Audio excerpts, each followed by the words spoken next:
Hello and welcome to With the First Link, the podcast that hopes to make our future as bright and as just as the one that we see in Star Trek: The Next Generation.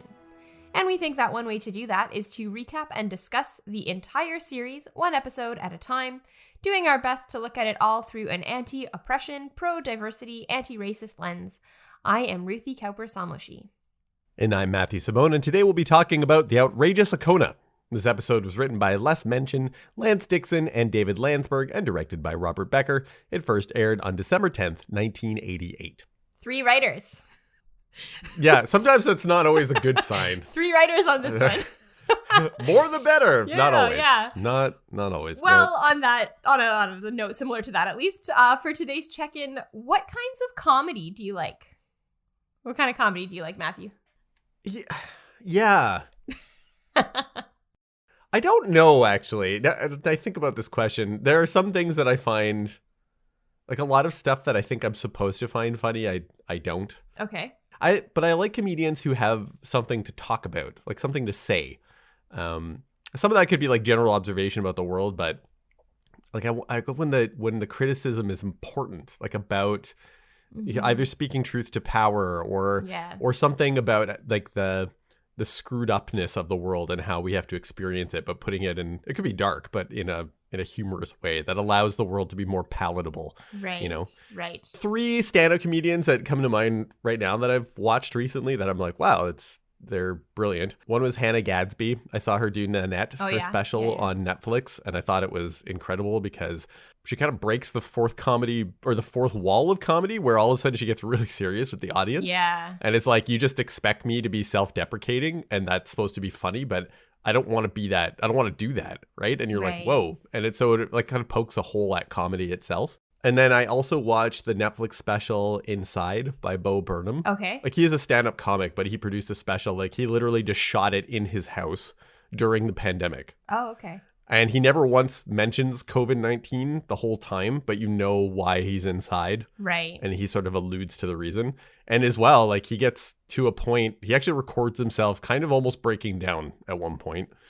So there are points that are funny, but there's also points that were really dark, but it had something to say. And I thought that was really powerful. I also had a hard time thinking of what kind of comedy do I like? I find things funny when people are very earnest. Mm-hmm. That can sometimes be like not good because then someone's like being earnest and serious, and like my instinct might be to take it as a joke. But I don't think that's what I mean. I just think that I find things funny when they're true and when people are speaking from their own heart and their own experience and not trying to put a funny finish on something, but kind of like you said, like pointing out something absurd or speaking truth to power. But that truth to me is really important. I do like one thing that I really enjoy is British quiz shows, and those can sometimes be like, and sometimes they're, you know, there can be offensive humor in that, and I don't like that. But I think one of the things that I like about that is that you've got these comedians doing something else. Like they're like, there's one that I started watching a long time ago called Big Fat Quiz of the Year, where they just, you know, these comedians take a quiz around the holidays, and it's about things that have happened over the year, and they're officially there to take this quiz, but then they're just like cracking jokes and being funny as they're doing it. And I find that really funny. And I've seen like some of the comedians who do that, I've watched them do other things, and I don't find those other things anywhere near as funny. But in the quiz show format, I don't know why. It's hilarious to me. Yeah, I've been watching a lot of QI. Yeah. Another British comedy that's a good one. Quiz show, and it basically, like, QI got me through the pandemic. It was one of the shows because I've got it on like BritBox. Oh yeah. Which I don't know if other people around the world have BritBox. It's for Canada to basically access like all British shows. Right. Again, some of them are making fun of themselves with their own kind of lack of general world knowledge, but they also learn things that are just like ridiculous about the world and make fun of that too. And it was just like such a lighthearted way to sit through. And the show was shot partly during the pandemic as well. So they have no audience. They have whole episodes where there's no audience. And so you're kind of experiencing it with them and everything. And it was a good way to kind of get through some of the pandemic blahs. Yeah, QI has definitely been a show where I have like said something as a fact and people are like, oh, really? And I'm like, well, I think it's true. I saw it on QI and so I think. But they have the QI elves, right? Yeah, that do the I research, just take the that research as elves. truth. Like you said, like, you know, the idea of like speaking truth to power and like feeling safe about speaking truth to power, I do agree is very important. And I also totally agree that speaking truth to power is not the same thing as just like being offensive.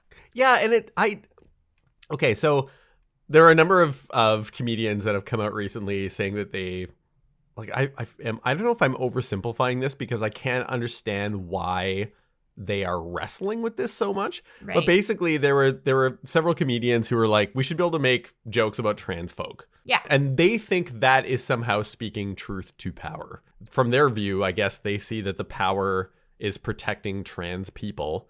And they're like, well, we should be able to speak again. I don't understand why they think that this is something they should be able to do. But I was like, how do you see that as speaking?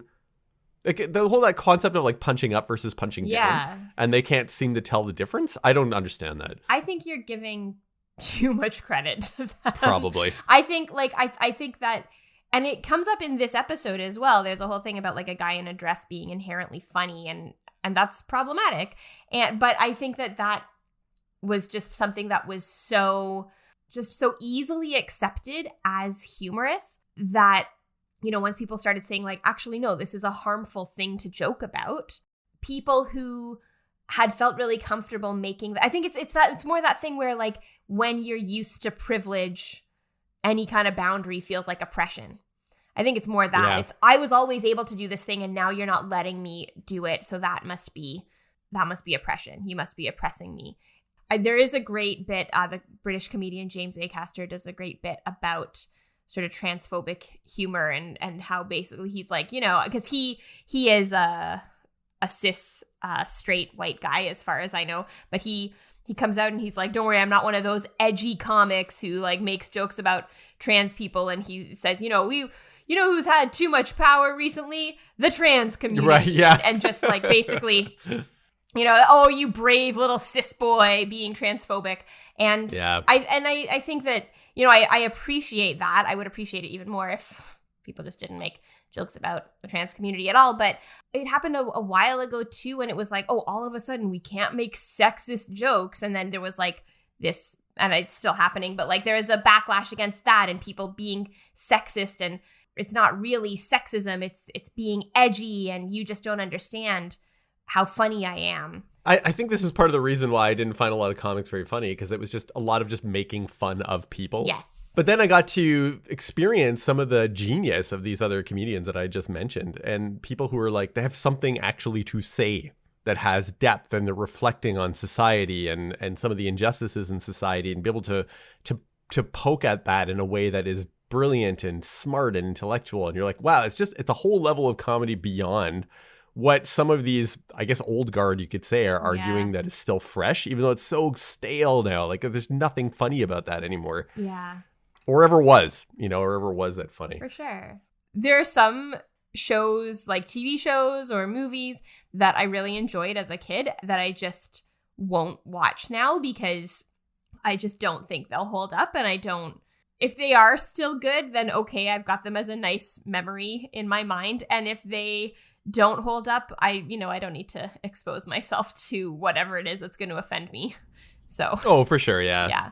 And I think one thing that we'll get into more in this episode, but I also want to mention now, is just the idea of like people not getting humor. And sometimes that happens, like, different people have different senses of humor, but also I think that like, oh, you just don't get it is a bit of a lazy way of just patronizing people. Well, it's super patronizing. Yeah. And it's also just a way of being like, I don't have to, like, it couldn't possibly be that the thing I said wasn't funny. You're just not smart enough to get it. Yeah. Who gets to decide what's funny? Yeah. As well, right? Like, who gets to choose what is funny and what isn't funny? Yeah. It does kind of hold a light up to where power is held in our society, and who gets to be the joke teller, who gets to be the butt end of the joke. Yeah. And also comedy, I think, can be very much used as a way of dismissing important, like it could be used to either elevate or dismiss things. So totally. Yeah, very important. For sure. Yeah. Okay, should we get into this outrageous episode? It's an outrageous episode. In this episode, the Enterprise rescues the captain of a broken down freighter and ends up in the middle of an interplanetary conflict. May I specify an outrageous interplanetary conflict? An outrageous interplanetary conflict. This episode is ridiculous. It's really not that good. I remember it because I haven't watched it in a really long time, and I remembered Okona himself being a fairly amusing character, and his character is okay, but everything that happens around his arrival in the Enterprise, including the B plot, is really quite silly in this episode.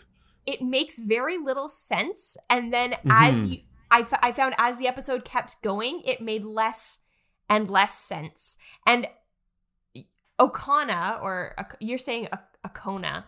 Okona? I thought it was Okona? It looks like I think Okona, they say it both they say in Okana. the show. Yeah, I don't know. Okay. He actually is like the least outrageous piece. He seems fairly straightforward, if perhaps a little brash, but yeah, no, the situation is ridiculous. Here's an interesting fact, according to IMDb. The please, person bring it who on. plays Okona, Yep. Billy Campbell, was apparently Gene Roddenberry's first choice to play Commander Riker. Oh, no way. But the studio... He's got a bit of a Riker flair to He him. I get does, that. yeah. And I wonder if... I mean, obviously, he's an actor, and who knows if the way he played Riker would be similar to how he played Okona in this episode. But I...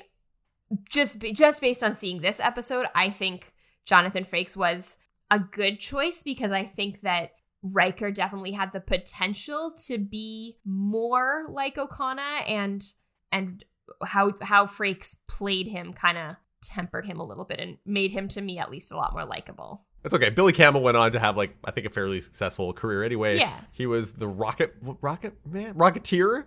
Wasn't he the movie The Rocketeer? And then I most recently saw him in a show with, like, space zombies and stuff. All right. Anyways. So he's done. Yeah, stuff. he's done things since then. All right. Well, we start off with the ship in the Omega Sagittarius system. And basically what you need to know is that there are two planets. They're populated by the same species. They're at peace, but it's a sort of a precarious peace between these two planets. Right. And you should know that these humanoid species look exactly like humans. Yes. In fact, there's nothing different about them There's at all. nothing different. So they come across a small cargo ship, and it made me laugh the way they're like, it's armed with lasers. I know, they throw so much shade at the lasers. They're like, I can't do anything. When I had silly conversations with young people, I guess some people, well, it's not like these conversations don't happen to adulthood as well, but when we were talking about, like, who would win, Star Trek or Star Wars ships against each other, we would be like, well, Star Wars ships just use lasers, and lasers wouldn't do anything against the Enterprise, and this is some of the evidence of that. Yeah. So there. The ship does look really, like, small and dingy and kind of run down when you see it next to the Enterprise. So they open the hailing frequencies, and we're looking at, like, Captain Okona's, like, backside. He's kind of like hunched over and picking up, like, junk off the ground. Yeah. And it's the cargo carrier erstwhile, and he introduces himself again with kind of his butt facing the camera. And he's cheeky and charming, and as he's, like, talking to them, the first thing they do, I think this is a point of being like, oh, he's charming, especially to the lady folk, right, is that they show Troy and she, like, smiles about him being sort of whimsical about his ship being broken. Yeah. And he's like, well, since you scanned my ship and you know what's wrong with it, maybe you can help me fix it. Picard's almost, like, confused by the guy. It's kind of funny because it's like, oh, we don't have whimsical, charming people in Star Trek. So what's with this person? Counselor, can you help why is he charming and smiley? And she has to tell the captain, because I guess they can't tell, that he's mischievous and irreverent and somewhat brazen, but he's not malevolent. And that's a great summary of his character. Yeah, he is all of those things, but not malevolent. And they agree to help him. His guidance system is broken, so they agree to beam him on board and help him with the broken part. He hears the transporter chief's voice, and he's like, oh, is that a woman's voice I hear? And, like, Picard and Riker both kind of look at him like, it is. Can we get on with it? It is. But then there's and I feel like this is actually the the B plot, or maybe it's more of a runner. It's kind of hard to tell. Once they tell Okona to get ready to beam aboard, Riker's kind of laughing and Picard is like, oh, is something funny? And Riker says, well, because Picard has told Okona, like, can you hurry up so we can get back to our normal routine? And Riker is just kind of chuckling to himself because these unexpected things kind of are their normal routine. That's what Star Trek is. One unexpected thing after another. They don't do the episodes about the normal stuff because it's literally just people sitting on the bridge for hours between stars not doing anything. Those episodes are terrible. Yeah, no. So we get the intro and the Enterprise locks onto the Erstwhile with the tractor beam. And then Lois Lane beams him on board. Lois Lane beams him aboard because this is Terry Hatcher in her brief appearance in Star Trek. So she's the one to beam him aboard. She will always be Lois Lane to me. Yeah, because she was in the Lois and Clark series with Dean Cain. Yeah, Dean Cain. Yeah. So Okona gives this snarky kind of look at Worf because Worf is like, your weapons. Yeah. And so he hands over like a gun, and then Worf like holds out his hand again, and he reluctantly like picks up this knife, and he's like, oh, it's more of like a piece of jewelry than anything. Yeah, and he makes a comment about like, oh, Worf, like, oh, you have a Klingon for security. Like, oh, no wars to fight. Yeah, nowhere to be there, Klingon. Yeah. And I liked actually so this is where he starts a relationship with Wesley. Right. Because him and Okona probably has more conversations with Wesley than any other character. Yeah. And the first thing he does is they're like, well, please give it to the commander. It's supposed to be Data. And I think he does this intentionally because I think he knows that Data is probably likely the commander they're talking about because Wesley's very young. And not wearing a uniform. But he gives it to Wesley anyway. Yeah. And I think that was to form a connection with them in a way, or at least just to make Wesley kind of feel good about himself. Because Wesley I think he's fascinated by Okona in a way, because he's unlike anyone else on the Enterprise he talks to. Then he starts flirting with the transporter chief, with Terry Hatcher. And she's at first like really skeptical, but he wins her over. Yeah, she's like, I'm sure you say this to all the girls, right, kind of thing. He's like, I know, but it's just as real. Like, but it's the way I say it to you. This is when I noticed his hair, and I would like to talk about his hair a little bit.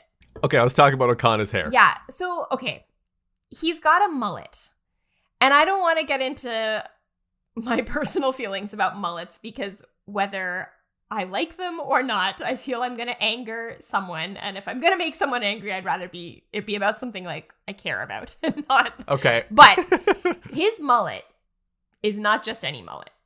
You know, the mullets are like business in the front, party in the back or whatever. Well, it's more like it's tied back. But I think he's light hair. It's just tied back. Like the comedian we're about to be introduced to, that guy has a mullet. Okay, but when I saw Okona from the front, I thought he just had short hair. Okay, fair enough. So he's got like what looks like just short hair. But then when he turned to the side, I was like, he's got a ponytail that goes halfway down his back.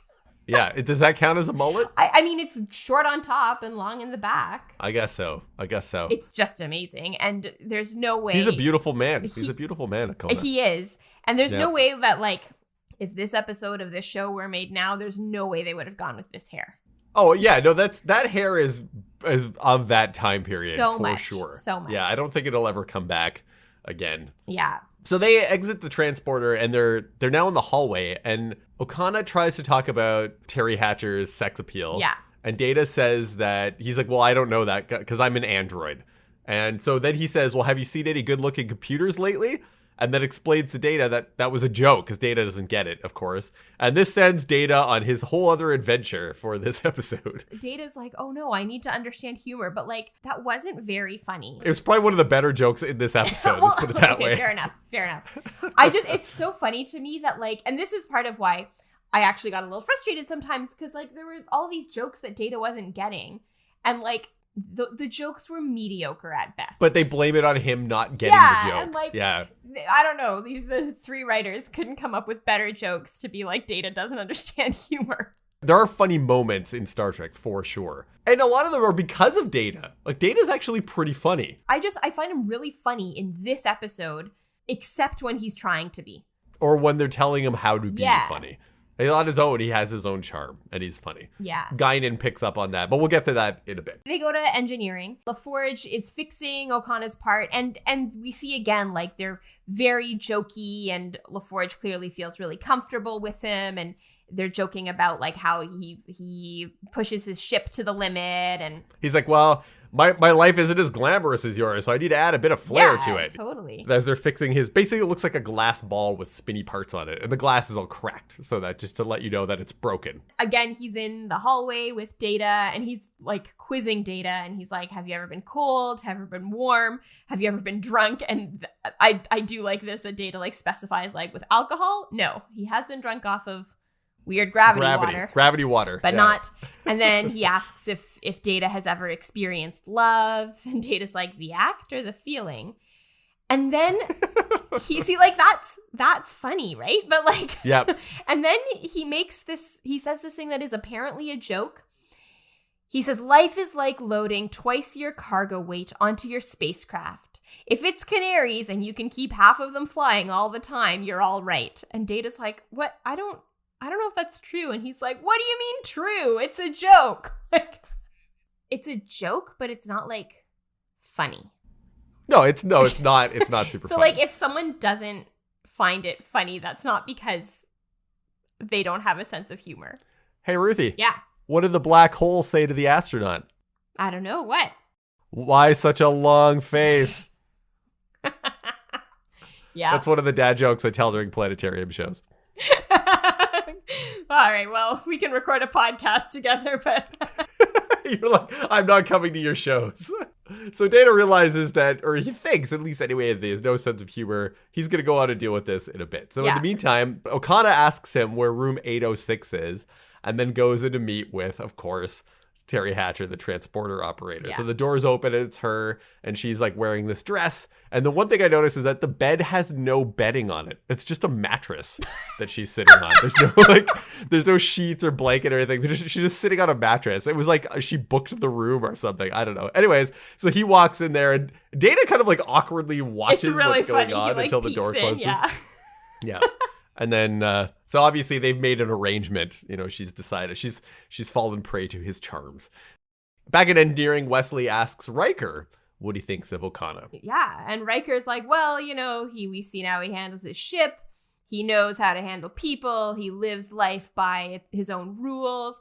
It doesn't work for Wesley. He's like, no, I don't think I could live like that. I don't. And I mean, it is interesting because I feel like they could have done almost like make it sort of competitive between Riker and Okona, like, because Riker does have a little bit of that piece of his personality.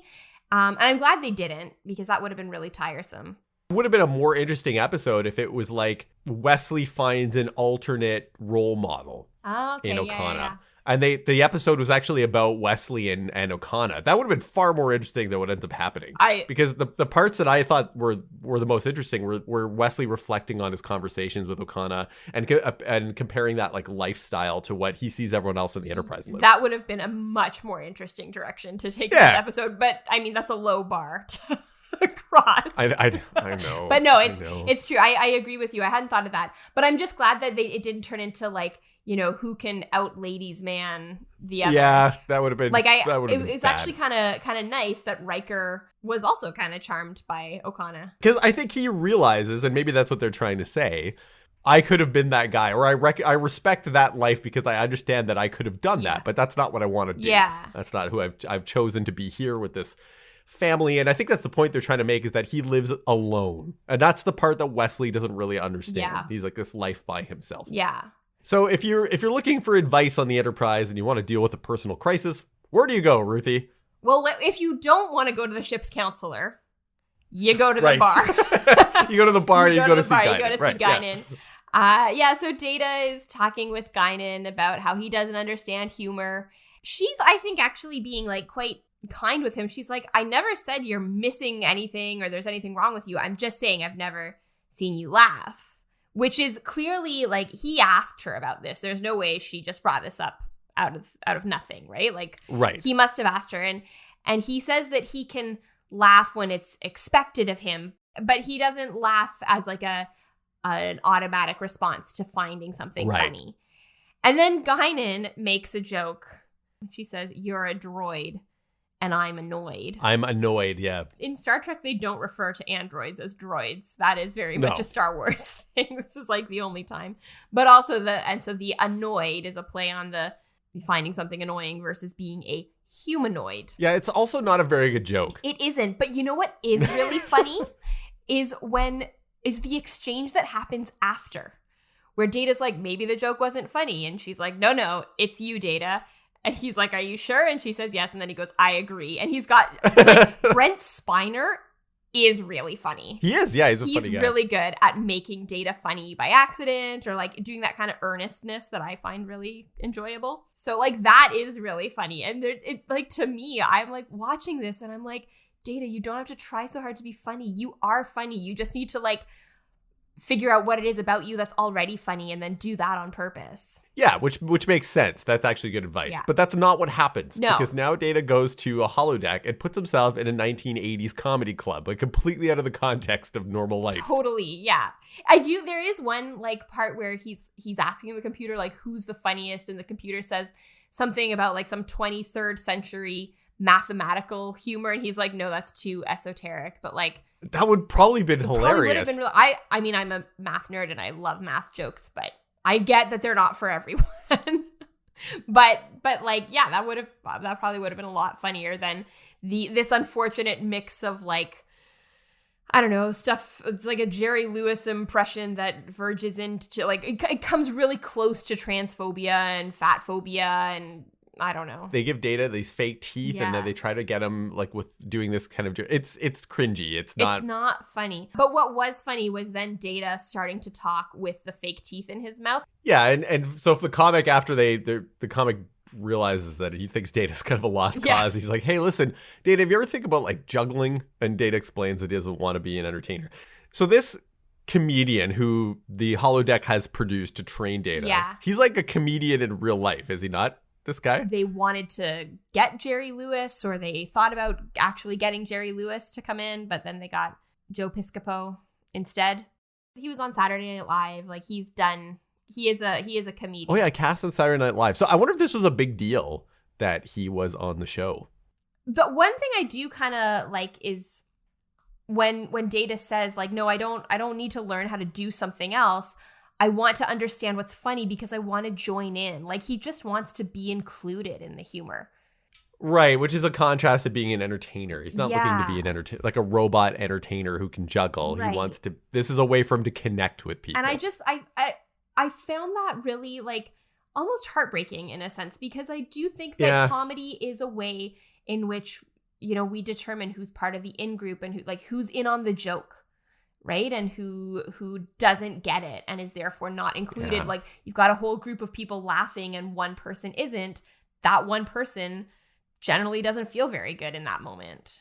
Then another thing that I again found really funny is that the comic starts telling jokes and Data like tells the computer to do it faster, and so we get it like sped up in a little chipmunk type voice. That's how I was watching it already. Which I thought that was funny for me because I was watching the episode at like 1.5 speed on Netflix, and then it was like, I was like, yeah, I get through it. So then we go back to 10 forward, and Data is like telling Guinan a joke with a cigar, and he's doing the like comedy arm movements. And to me, Guinan says that it doesn't work, and she says it might have been the timing. But I feel like the main reason it isn't funny is that this isn't genuine Data. Right? Like it feels fake. And she's like, yeah, it might be your timing. And then he's like, my timing is digital. And then she laughs and he doesn't understand why that's funny, but it was. Like, that was really funny. And it's like he's being earnest. He's being genuine. Himself. Yeah, he's being himself. Before he gets a chance to tell another joke, Picard calls Data to the bridge. We're back in the A plot. There's another ship that has now arrived and it locks lasers on the Enterprise. And then Picard says again, he's like, they can't even penetrate our navigational shields. And again, throwing shade at laser cannons. He's like, well, you know, let's go, because the regulations say they go to yellow alert. So he's like, okay, let's go to yellow alert and let's drop our shields in case we need to surrender to them. So like, it must have been intentional. Like there are moments throughout this episode where characters are just being kind of funny. The ship doesn't respond to hails at first, but then eventually hails them. And so we have Devin of planet Atlic, who orders them to prepare to be boarded. And they're like, okay. Because Picard points out to Riker, he's like, well, we are in their solar system, so I can understand why. Even though this seems a bit over ambitious for them. Yeah, Riker even makes a comment about like Gulliver's Travels. Yeah, that is funny. That's funny too. Yeah. And then basically Devin wants Okona, and he says that he's guilty of crimes, but won't specify which ones. And Picard checks in with Troy, and Troy says that Devin believes what he is saying. Like he's not lying. So whatever happened or didn't happen, Devin believes that Okona did commit whatever these crimes are. Another ship hails them, and it's a security vessel from planet Straleb. Yes. And Worf calls it a globfly. Yes, which then prompts Data to do an impression of a Klingon globfly, and he almost starts buzzing, which again would have been really funny. So Secretary Kushel of Straleb introduces himself. A younger man stands behind him, and Kushel also wants Okona and doesn't care that Devin also wants him, and he says that he's prepared to die to trying to bring him in. I found that also like just so silly. Like I know that I'm totally outmatched, but I don't care. I'm going to fight, and if I end up dying, well, then I end up dying. Like, and Picard's like, well, maybe we can avoid that. Yeah, it seems a little extreme. So he's like, everyone just kind of calm down. Yeah.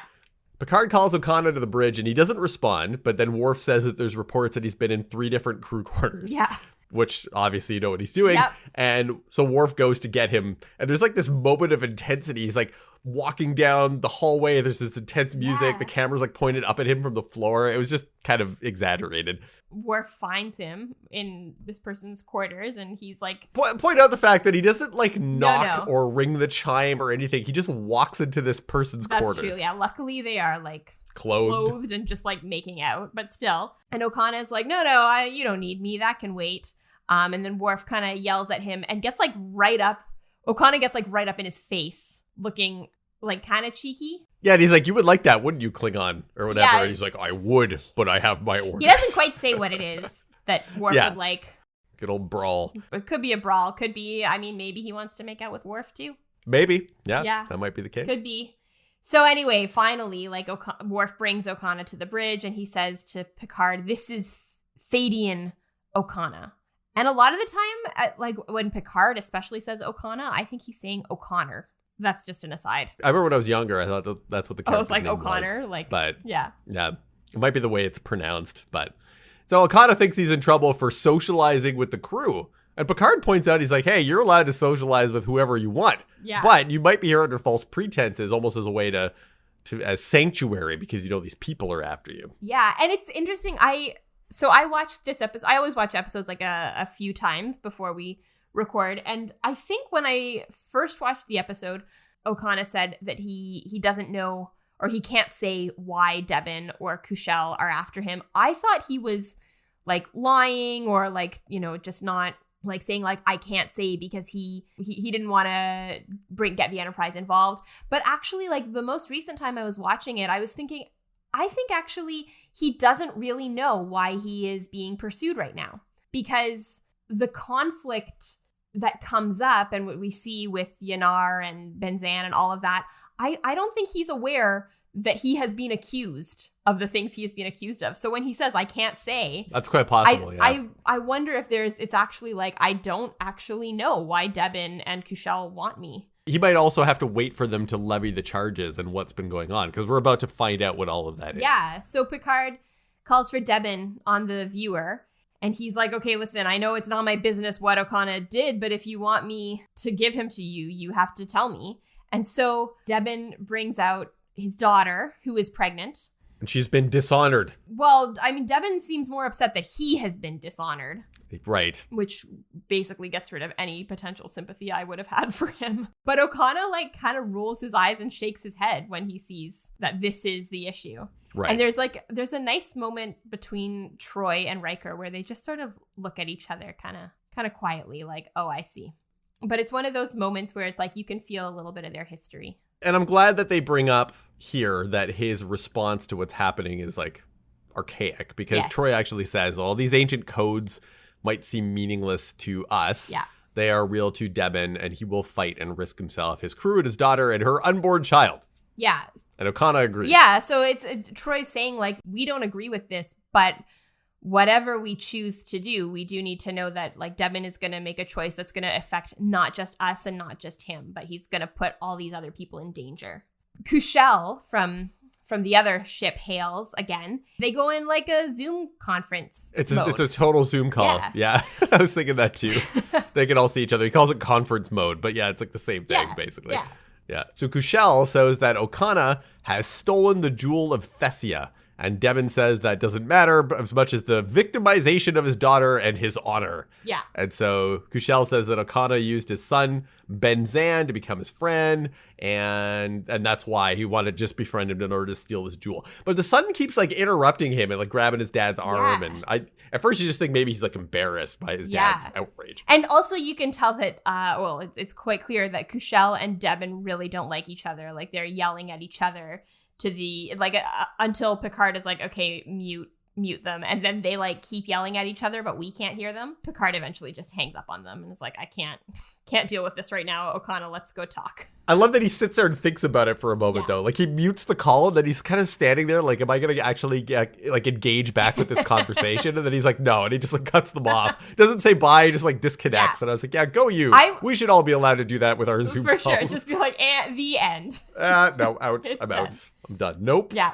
Picard wants more information from Okona, so they talk with him in the ready room, and Picard's not worried about his own ship, obviously, and Okona says that. He's like, they can't do anything to you anyways, but he doesn't know what to do with them without someone getting hurt. Okona agrees, so he's thinking, and now this probably lends more to your theory that he actually didn't know what was going on before, so he just found out too. Yeah. And so he's trying to figure out what is the next course of action. He wants to make things easier. And he actually touches his jacket here at one point. And you're like, oh, now that I've seen the episode, I'm like, oh, I see what that's supposed to be now. But he says that he didn't steal the jewel and that the issue with Demon and the daughter is between him and Yanar is her name. Yeah. So he's like, that issue is between us. Yeah. And Picard is like, listen, I mean, he doesn't say it in so many words, but he's basically like, I don't care. Right? He's like, he's what he says is, I don't have the authority to judge and it's not my job to arbitrate. But what I feel like what he means is like, I really don't care. I just have to figure out what to do with you. Yeah, exactly. And so Okona suggests, well, why don't you just do what you said you would do? Repair the guidance system and let me go. Like, I'll just leave. Picard says, that would make sense. That's kind of, according to Starfleet regulation, that is kind of what I should do. But the other ships will catch you. And Okona is like, yeah, that's okay. I can take care of myself. I'll take care of myself. So we're back in engineering and Okona is in a hurry to leave. We see him fiddling with the jewel. Yeah. And then Wesley wonders if Okona is ever going to stay somewhere. Yeah. And he just says, like, I couldn't live like that. It would be too... But Wesley says it would be too hard for me to be leaving all the time, be leaving somewhere else. Yeah. And Okona, he makes a comment about like how places have a tendency, or like he has a tendency to use up a place, and Wesley's like, I'm not talking about places. Right, and that's a really good distinction that Wesley makes there. Yeah. It's funny, I don't know when the last time was that I saw this episode. It must have been a long time ago, but this scene was very clear in my mind, this scene between Wesley and Okona. Something about it makes Okona realize something, and he decides on a new plan, so he's not gonna just leave, but he does. This is funny. He like leaves. It's funny before just like, here's your guidance system, and he's like, oh, like you said, what's the rush? And he doesn't even take it. So like LaForge is still just holding this guidance system. Then LaForge like turns around and just gives like this glare over to Wesley. And what did you do? The guy was on his way out the door and now he's decided to stay here and it's your fault. But I'm still responsible for this guidance system. Yeah, he's just standing there. It's not, by the way, the glass isn't cracked anymore and it has a thing turning, so we know it's working now. Yeah. So back on the bridge, Okona tells Picard that he's decided to surrender himself to Devin, because given the choices, like that's obviously one of the better ones.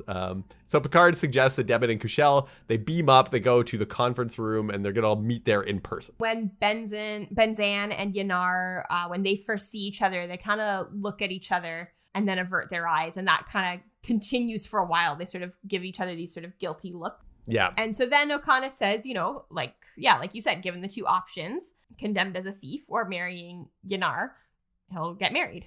It sounds like a better choice. Option. And Benzan starts to get really upset, and Kushel is also upset, but for very different reasons. Parenting, obviously, is a big responsibility. Making a child is a big responsibility, and not one that I think if someone gets pregnant and you are partially responsible for that, and then you just kind of leave and don't offer any support, like that's not a good thing. I feel like I could have a lot of compassion for Debin, but he is so focused on his honor that it just makes me angry. And I think this is what Troy is meaning when she said earlier about this sort of archaic ways of things. Like, if someone's pregnancy is not, you're not dishonored. It's not, it's not, and it's also not even like her honor. Like, he's worried about his own honor. His own, yeah. It's pretty selfish. And here's where, like, just everything starts to fall apart. So Yanar is like, she gets upset and she's like, fine, I will marry Okona. And then Benzan says that Okona actually is not a thief. And he explains that he took the Jewel of Thesia and he was going to give it to Yanar as a pledge of marriage. And it turns out that he is the father of the child. Yanar let Debin believe that Okona was the father to avoid a war, because she's like, well, if you knew that it was Benzan, the son of your worst enemy, you would have gone to war over it. And this is where I'm like confused. I'm like, but now he won't go to war over it? Yeah, I guess because they had a chance to talk it out in person or something. And Benzan says the same. He's like, well, if I let you believe that Okona was a thief and that I hadn't given the jewel over, that you wouldn't have gone to war either. So apparently both of them were trying to avert a war. Yeah, and like being disowned and poor Okona got wrapped up in the middle just because he has a bad rep. Yeah, and then we get I like this moment where Troy like kind of whispers to Picard, okay, now we're getting at the truth here. So like, yeah, we're at the truth which now. I think is, I do appreciate, because like there could have just been layers upon layers of lying, and luckily Troy is there to be like, okay, no, here it is. This is real. When all of this is revealed, Yanar is like, well, it's too late. I am going to marry Okona anyway. And I was like, wait, what? Why would you marry this guy if it was all just like pretense? Like, that doesn't make any sense. Yeah, it's really weird because like, basically it's, okay, here's my understanding of what happened. Okona has the jewel. Benzan gave it to him. He was supposed to deliver it to Yanar, but his ship broke down, and that's where the Enterprise found him. As that was happening, Debin and Kushel got upset for their respective reasons. This is what I think happened. So he never got a chance. So much drama, yeah, Ruthie. And he never got a chance to deliver the jewel. And now she's like, well, it's too late. I'm not going to marry Benzan. And I just don't understand why she's so upset. Yeah, but also, why would she then say, okay, well, I'm going to marry Okona? Yeah, no, like, you don't have to marry anybody. Really, like, it doesn't make any sense. It's really weird. And then we just cut back to the holodeck, where Data is bringing Guinan to meet the comic. And he's got his debut. He's going to like perform now. He tells the comic that like his joke didn't go well, but maybe he needs an audience. Yeah. So this is what he's going to do. He creates this audience. It looks like a Jerry Seinfeld audience. It really does. Yeah. So Okona talks to Yanar and acknowledges that she is angry and that none of this is obviously romantic, but says that she shouldn't give up on her love for Benzan. Yeah, just because her parents are ridiculous doesn't mean she has. That they don't know how to behave properly. I do like that. I like that. Which is true. That is very true. And he, for like the last 6 months, he had been smuggling like each of them back and forth into each other's homeland and carrying messages between the two of them. And so Yanar says like, yes, I do love Benzan and it is our child. Let's get married. And then Okona tosses the jewel to Benzan and he gives it to Yanar. And it's like, well, this would be a happily ever after, except now the dads have to argue over where they're going to live. Which I guess is still a step down from interplanetary war. So that's good. It is, but Picard is basically like, well, this is clearly between you two. I'm out. We're out. We're out of here now. Picard's like, I've done my diplomatic due diligence. Yeah. It's time to leave. Yeah. Back on the holodeck, the comic introduces Data to his holographic audience. Yeah, it's cool. He's like putting a tux on top of his uniform. I thought that was cute. Data does like these kind of like just silly gag jokes. Yeah. And a little bit of physical comedy, and the audience is loving it. Backstage, Guinan is questioning. She looks at the comic and she's like, you make a living off this? Which is funny because Whoopi Goldberg did stand-up comedy also. Did she? Yeah. Oh, I didn't know. So okay, so that's like an inside joke. That's pretty funny. And so then Data starts to realize, though, that the audience is actually laughing at like anything he does. So like if he doesn't finish a joke or if he like just lifts his arm like that, they just crack up over that. So he like starts to tell jokes in just like his normal voice, which I actually think is a lot funnier. Like he doesn't have his Jerry Lewis voice, but he's just like, oh, then there was the one about the human cannon who was hired and fired. Yeah. Like it's just more earnest. And eventually he just turns off the audience and also the comic, and he's like, never mind. So Guinan says that laughing and making people laugh is not the be-all and end-all of being human. And Data agrees and says, but there's nothing more uniquely human. And I said, that's not true. Yeah. There's lots of species that laugh and have humor. It's like it's one thing that he thinks is uniquely difficult for him to understand or to connect with humans about. Yeah, this is another moment where I feel the word human isn't quite right. Like, I think it's more that it's something like with being alive or being like a person as opposed to an android, or being organic as opposed to not. I also, like, I disagree. I think it is one way in which perhaps he might have trouble connecting, but it's not the only kind of connection. Yeah, exactly. But this is like a one sticking point about Data and his evolution, and it ends up becoming a really important one later. Yeah. Like post Star Trek TV series, yeah. But it ends up being like the catalyzing force as to why he decides to try to have emotions at all. I do want to just point out that this is the first episode of the season where Pulaski has not been getting on my nerves about Data not being real. Because she's not here. She's not in the episode, but like everyone else is giving, or not everyone else, but like the whole episode is giving Data a hard time. Yeah, people do tend to give Data a hard time. Yeah. Sometimes you're like, maybe these aren't the best representatives of humanity at times. Yeah. And I think it's just sometimes the writing is not super great. Yeah. Maybe grasping our own humanity is just difficult for us too. It's hard to do. So then we're back on the bridge. They're sort of sending Okona off on his way. You know, one thing I did find kind of funny to think about with this episode is, like, it was kind of complicated to use the tractor beam and to, like, match up speeds. But then, like, later on in the series, it's just like, all right, set the tractor beam. Okay, go. Like, yeah, I noticed that too. Like, they pad the episode with the external sequence of, like, the ships moving into place and everything. They don't do that later. It's just, engage let's tractor beam. Yeah. So now they make a big deal kind of out of Okona, like, well, I'm flying under my own power now. And then he gives like a thumbs up. Then they say goodbye. And Wesley says, say goodbye, Data. And Data says, goodbye, Data. And everyone laughs. Picard's like, let's just get out of here. Yeah. And that's sort of, they warp off, and that's the end of the episode. And that's it. This episode is ridiculous. It is outrageous, in fact. Thank you so much for listening to this episode of With the First Link. If you liked what you heard, please feel free to leave us a 5-star rating and a review on Apple Podcasts or your podcast provider of choice. Our cover art was created by Nathan Nunn, and you can find more of his work at nathannunn.ca.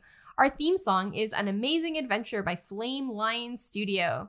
You can follow us on Instagram and on Twitter at FirstLinkPod, or you can send us an email at firstlinkpod@gmail.com and tell us what kinds of things you find funny. I'm Ruthie. And I'm Matthew. Hey, Ruthie. Yeah. Did you know that Orion ordered his belt off Amazon? Oh, no. What rating did he give it? 3 stars. 3 stars.